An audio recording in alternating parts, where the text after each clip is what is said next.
Good day, welcome to the channel of SA Accounting Network. Today I want to speak to you guys about value-added tax and all the questions for people who are starting out a business that you need to consider when you're working with VAT.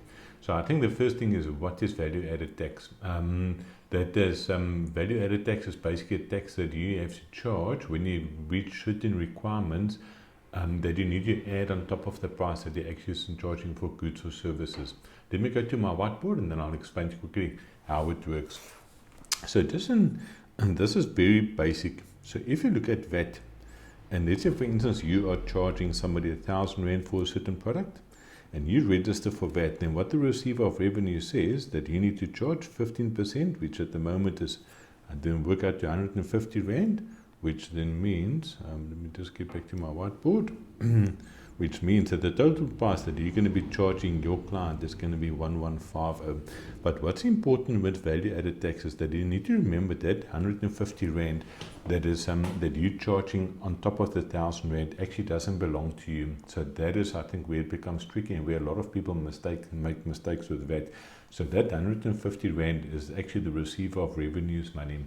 So where a lot of people make mistakes when they register for VAT is they see that this full amount, this 1150, ends up inside your bank account. So now people look at this 1150 and they start spending that money for different various type of reasons, maybe to pay salaries and that type of stuff. And then when time comes to pay the receiver of revenue, then a lot of people end up spending that money, and that is where it normally becomes an issue. Because if I phone in maybe after 2 months and say, listen, now you've got to pay 30,000 Rand over with VAT, then you might turn around to say, listen, but I don't know what happened with the money, don't know where it went.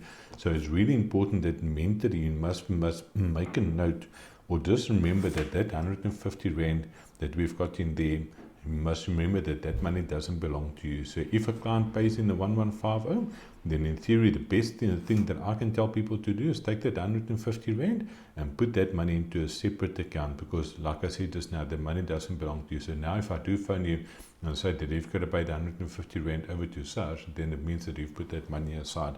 Because if you look at what the VAT Act says, it actually says that you are appointed as a representative on behalf of the receiver of revenue to collect and then to pay over that VAT over to them.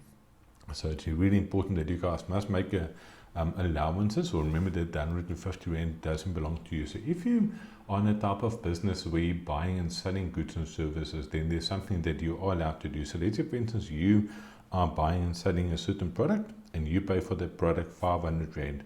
So when you're paying for that product, you know you're going to be paying 75 Rand of VAT on top of that amount. So the actual amount that you will be paying cash out of your pocket to the receiver of revenue would be 575 Rand. So what then happens now is, of that 150 Rand, the receiver of revenue says the 75 Rand which you paid your supplier, you can deduct off the 150 Rand. So it's only the difference, the 75 Rand, which you would then need to pay over to SARS. So then in a situation like that, we're actually paying a supplier, you wouldn't need to pay the full amount, the full 150 Rand over to them. You can deduct the input tax, is what they call this 75 Rand that we were looking at over here.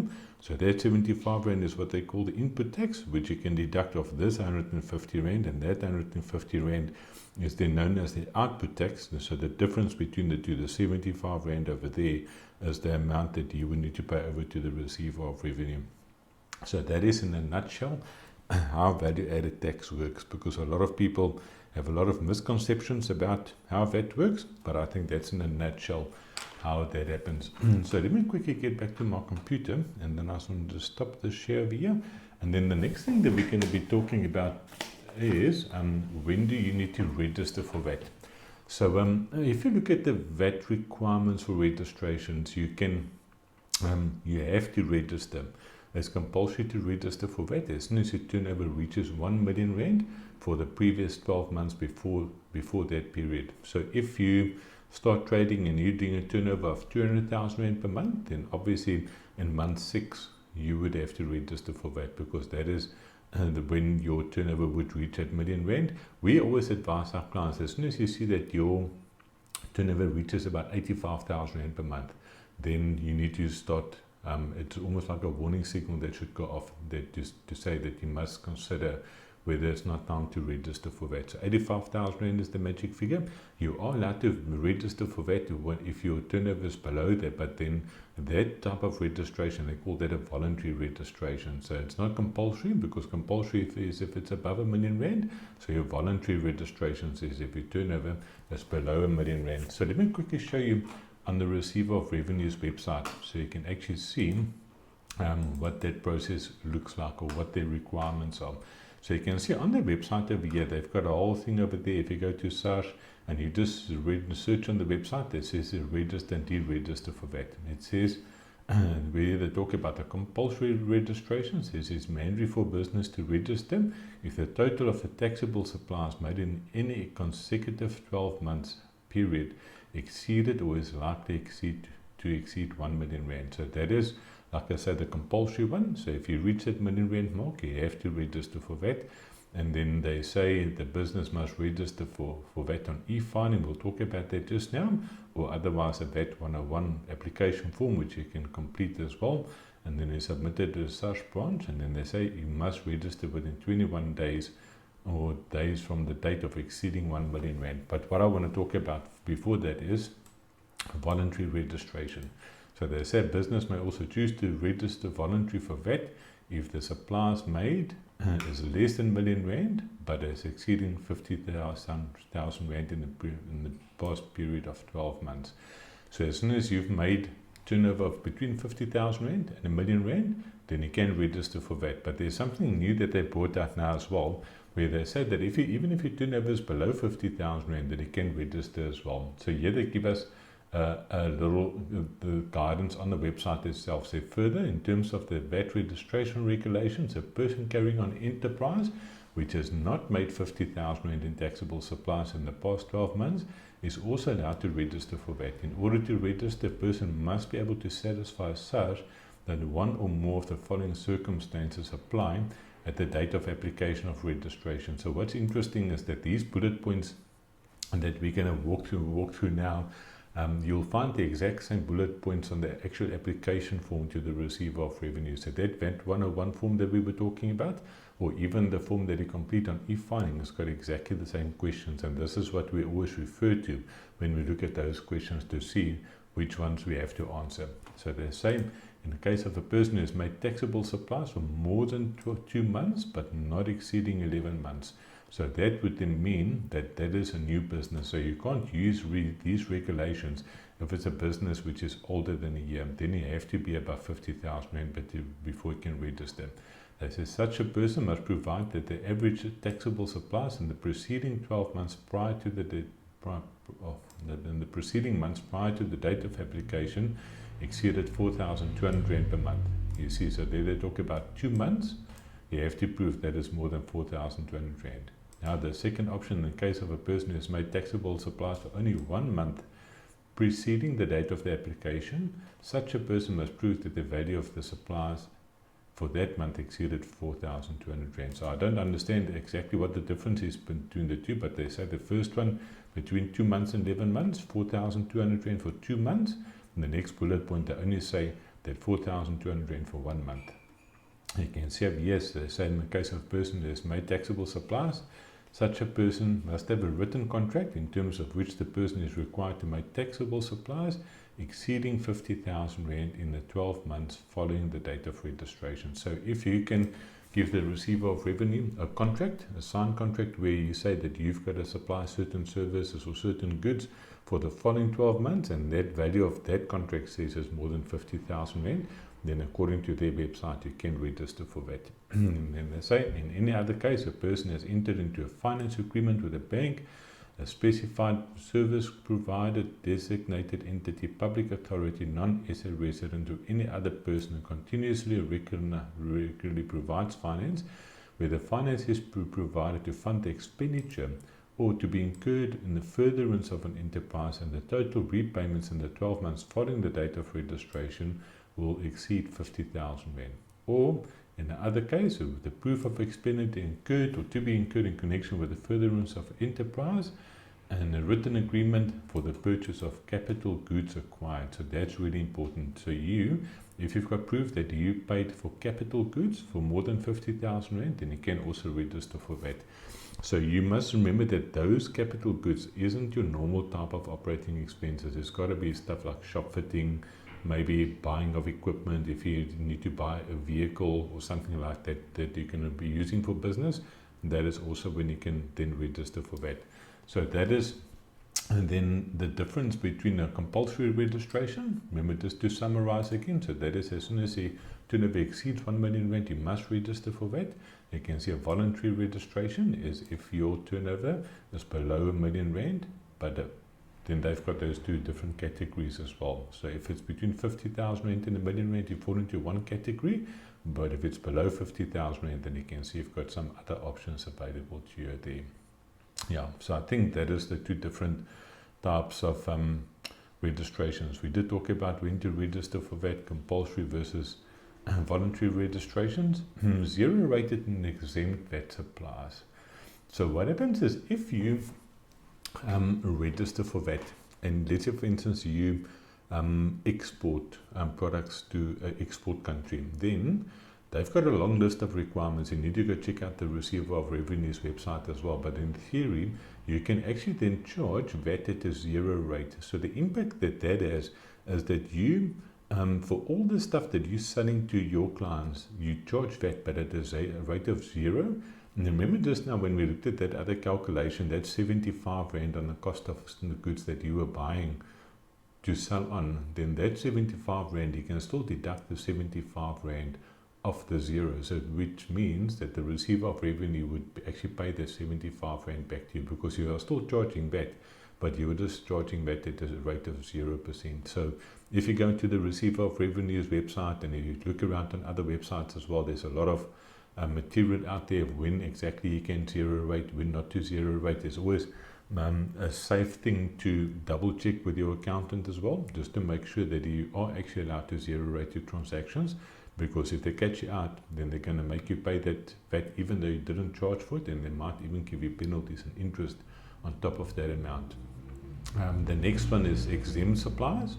So there's this long list of things. You can actually go check it out on the Receiver of Revenue's website as well, where you are exempt from charging VAT. So just one of the things that I can think about now is they talk about like airport transfers. I know that the guys in the taxi industry and stuff, you know, if you're transporting passengers, then you are exempt from VAT. So what that means is that you don't even charge VAT on your invoices. You just give a guy an invoice for 1,000 Rand and say this is the invoice that you need to pay. So there's no VAT or anything involved with that. So what then also happens then is that on your expenses, you can also not deduct the VAT on your expenses as well. So you need to be careful. So the VAT that's on your expenses will actually form part of your cost to produce that income. So that is what the difference is between zero rating and exempt. So for both of those, just go check up on the website as well to see when you can use which one.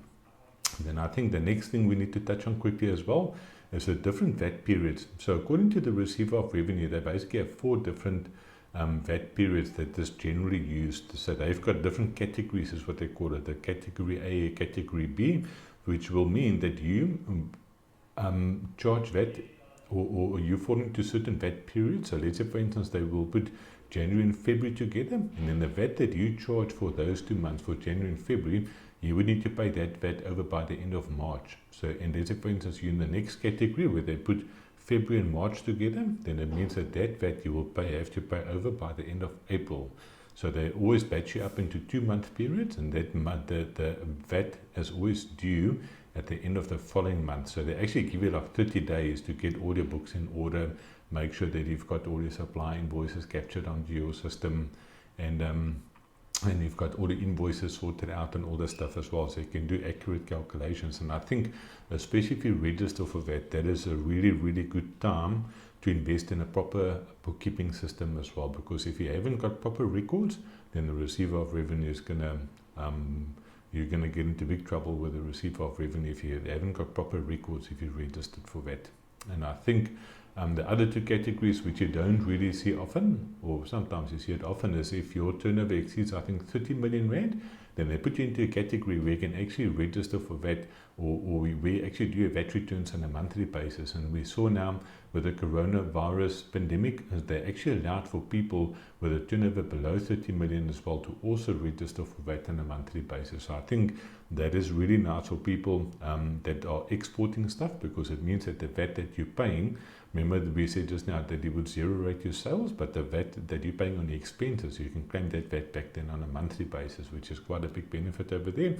And then the other category that you also would find, I think, is they call it category D, which would be for you, normally for your farmers, and they are allowed to only submit a VAT return every 6 months, because their income fluctuates quite a bit. So it might be for a long time, they might only incur expenses, then maybe once every 4 or 5 months, there would be income coming into the business. So that is a different category. We don't see it often, but it does exist. And then I think the other thing that I need to make you guys aware of as well, is if you look at VAT invoices, Sasha's has got a thing out which they call a VAT checklist. So I think this is really, really important. So as soon as you do register for VAT, there's certain requirements that you have to fulfill in the way that you send out your invoices. And even again, when you buy stuff from your suppliers, there's certain things that those invoices need to comply with before you're actually allowed to claim the VAT back from your output tax. So this is a list of what they've got here. See, there's a thing that says such value added tax invoices. So full tax invoices, what they classify as if your supply, including VAT, exceeds 5,000 Rand. So you can see over here, they give you a nice list. And I think I've actually got this checklist on my website as well. I will put the link in the video as well at the bottom, so you guys can go download this checklist as well. So the criteria of the invoice must be met. So it contains the word tax invoice, VAT invoice, or invoice. So it needs to be at the top of the invoice. It's got to state that. The name, address, VAT registration number of the supplier, the name, address of where the recipient is a vendor, the recipient's VAT registration number. So that's really important as well. So it's not just your VAT number that's got to be at the top of the invoice. The person that's buying from you, their VAT number is also going to be on the invoice. The serial number and the date of the issue of the invoice, accurate description of the goods and services supplied, the quantity or volume of the goods and services, the value of the supply, the amount of tax charge and the consideration of the supply. And then say, note, all 7 criteria must be met for the invoice to meet the requirement of a tax invoice. So if you get an invoice from one of your suppliers and it doesn't have all these things in, then you need to ask them to correct the invoices again, because otherwise the receiver of revenue, if you try and claim the VAT back, they might deny your claim. So what will happen then is then you would have to pay that VAT back. Remember that 75 Rand that we were talking about, you would need to pay that back to the receiver of revenue, and because you tried to claim VAT where you weren't supposed to claim VAT, then they might add a penalty plus interest on top of that amount. You can see the next category is where they talk about the breach tax invoices. So that is for any invoice that's between 50 Rand and the 5,000 Rand. So they say criteria for those invoices, it must contain the words tax invoice, VAT invoice or invoice, the name, address and VAT registration number of the supplier, serial number, date of invoice, accurate description of the goods and services, value of the supply, the amount of tax charge and the consideration of the supply. So now they say all 5 criteria must be met for the invoice to meet the requirements of a breach tax invoice. So those are the 2 categories of VAT invoices that you get as well. Yeah, so I think that is in a nutshell how VAT works. I think everything that you guys need to be aware of when you're starting a business, things that you need to consider. So you don't need to, when you start a business, register for VAT straight off the bat. Like I say, only once you reach that R1 million turnover. I think instances where people would want to register for VAT if your turnover is below R1 million is if you work with very big customers and they require that all the people that they work with must be VAT registered. So then you would obviously have to register for VAT. If you guys enjoyed the video, then please remember to like the video as well, subscribe to my channel, and then just have a look at the other videos in the series as well, where we're talking about everything you need to know for starting a business. Thanks for watching.